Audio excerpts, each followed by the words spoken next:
Do you have a story you want to share about a mentor that you work with? Oh my goodness. Like it's so hard. It's hard to pick one, I know. but I will. So Susan Cook this is actually a funny story. So I was in Detroit and, I covered the East region at the time with IBM. So I was in Detroit and there was an account executive there who said, you need to ask Susan Cook to be your mentor. And I was like, well, she was 2 levels above me and she was this really senior executive and I was a little bit younger then. And I was like, really? And he said, yeah, write her an email, tell her I sent you and tell her she'll recognize the twinkle in your eye.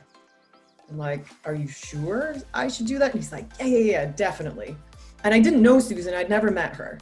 So I write this email, I get on the plane, I land in Logan. I might have had a BlackBerry at the time because it was 100 years ago. And I opened it up and I have this email back from Susan and it says, yes, absolutely, find time on my calendar. And like, I can feel it now. I was like, I had this total sigh of relief, like, oh my goodness, thank goodness she said yes.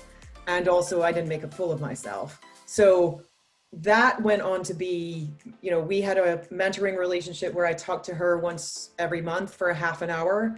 And sometimes I would think, oh, I don't have a topic. And then, we get on the phone and I'd be like, oh, you know what?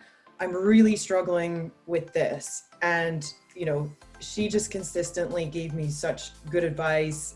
And we developed a friendship. And then, obviously I worked for her when I came to Microstrategy as well. But, she's just an incredible human being and an incredible sales leader. And even now, well, I haven't worked with her in the last year, but up until then, every time I was in the room with her, I learned something. And that I think is so important because the way she talked to customers, the way she coached people, she's the kind of person that would tell you, you have spinach in your teeth.